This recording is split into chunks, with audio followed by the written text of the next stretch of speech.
Le talent n'attend pas le nombre des années. On a déjà 2 jeunes filles talentueuses de 10 et 13 ans qui, à Logne, s'amusent à visiter des maisons. Des visites peut-être pour vendre des macarons, pour, je ne sais pas, l'association de l'école, pour payer un voyage à Lourdes peut-être, ou à Londres pour les plus foufous. Mais là, non, c'est pas pour ça, c'est 2 jeunes filles de 10 et 13 ans, je le rappelle, visitaient les domiciles de personnes absentes pour faire d'immondes larcins, voler, je ne sais pas, du chocolat dans les tiroirs, peut-être boire du lait dans le frigo. Non, là non plus, non, ils préféraient les choses qui ont une valeur marchande. Les policiers ont interpellé 2 jeunes filles qui étaient en train de cambrioler une maison. L'une est âgée de seulement 10 ans.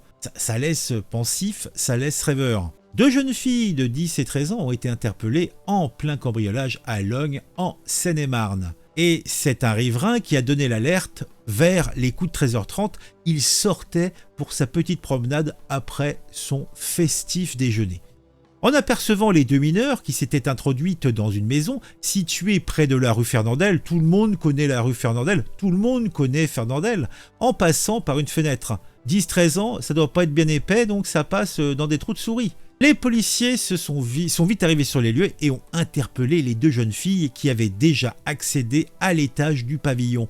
Elles ont malgré tout tenté de prendre la fuite, peut-être en passant par la cheminée ou par la chatière, va savoir. Elles ont tenté de fuir, mais les propriétaires de la maison étaient absents au moment des faits. Ces 2 jeunes mineurs, isolés de nationalité croate, la Croatie, les plages de la Croatie. On peut faire des vacances festives en Croatie, hein. En plus, ça reste raisonnable niveau tarif. Ça n'a pas grand-chose à voir avec l'histoire, mais j'avais envie de le dire. Ces 2 mineurs isolés de nationalité croate. Alors, je me demande comment on peut être des mineurs isolés à 10 ans et 13 ans sur le territoire français. Ça me laisse pensif. Je pense que là, le terme jeune mineur isolé, c'est jeune mineur dit isolé, mais qui doivent être managés par des grands. Elles sont déjà connues, et même bien connues des services de police, avec une vingtaine de faits chacune au fichier des antécédents judiciaires, d'après une source proche de l'affaire.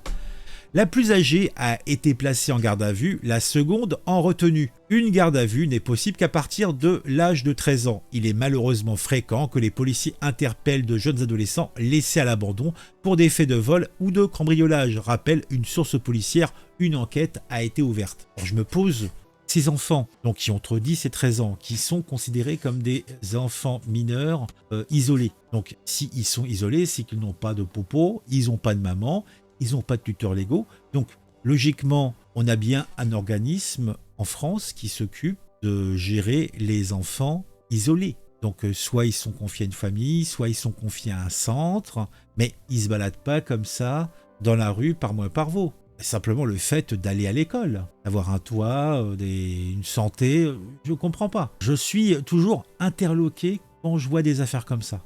On va en passer sur une deuxième, parce que je pense qu'on a encore le temps. Et on va rester sur un sujet équivalent. On va parler d'un jeune chauffard de 15 ans qui, heureusement, n'aura blessé personne, mais qui aurait pu faire bien du vilain.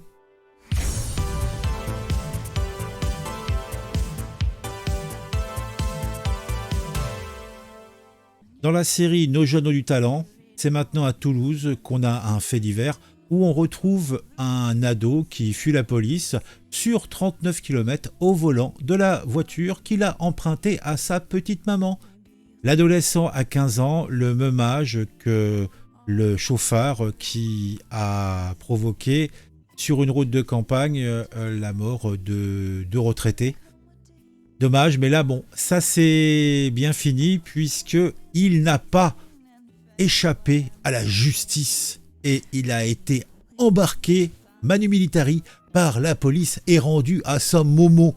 Alors que nous dit ce petit article ? Voie de bus, rétro-explosé, feu grillé, contresens. Dimanche, une voiture repérée au Mirail sur les coups de 15h30 a donné du fil à retordre aux policiers de la brigade anticriminalité, la BAC de Toulouse. Après son refus d'obtempérer, un de plus, Il a fallu appeler des renforts et le poursuivre sur plus de 39 km dans les rues et sur les avenues de la Ville Rose avant de parvenir à l'immobiliser.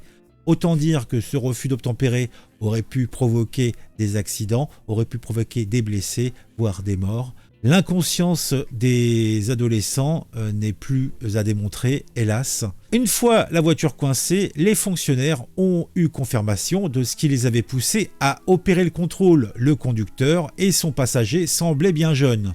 Il y avait 3 passagers dans le véhicule. Le jeune chauffard était âgé de 15 ans. Il avait piqué la voiture de sa mère qui ne se doutait de rien quand elle a été prévenue. L'auteur mineur et les 2 majeurs qui se trouvaient dans la voiture ont été laissés libres. Quand l'apprenti Verstappen, c'est, je suppose, un nom de coureur automobile, inconnu jusque-là des services de police, il est toujours en garde à vue, ou plutôt il était toujours en garde à vue lundi. Bon, c'est consternant, c'est consternant, mais bon, des faits divers comme ça, vous avez qu'à voir les titres de 2 autres faits divers, un à Nantes, où on a un gamin de 13 ans qui tente de semer la police en voiture sur les périphes', ou à Tarbes, à 15 ans, il pique la voiture de sa mère et commet un refus d'obtempérer, c'est toujours des choses qui reviennent. Moi, quand j'étais jeune, on faisait les foufous, mais sur nos mobylettes. C'est bon, éventuellement un scooter pour les plus jeunes, mais là, c'est une catastrophe, parce qu'à chaque fois, c'est le risque qui se fout en l'air, qui fout en l'air des gens. C'est une catastrophe. Je pense que j'ai pas fini de faire ma série des barjots. Je ne sais pas si vous avez vu, maintenant c'est une série des barjots. Là, ça va être les barjots de Toulouse, on a eu barjots de Paris, barjots de Soleil. C'est une catastrophe. En tout cas, si cela vous a plu, mettez un j'aime, mettez un commentaire. C'est pour le référencement. Ça me permet aussi de savoir ce que vous pensez de tout ça. Si vous n'avez pas d'idée pour mettre votre commentaire, mettez un smiley, mettez un coucou. Ça suffira largement. Sinon, si vous aimez ce que je fais, si vous regardez régulièrement des vidéos, abonnez-vous. C'est important aussi, et si vous le faites, activez la petite cloche pour être mis au courant quand je sors une nouvelle vidéo.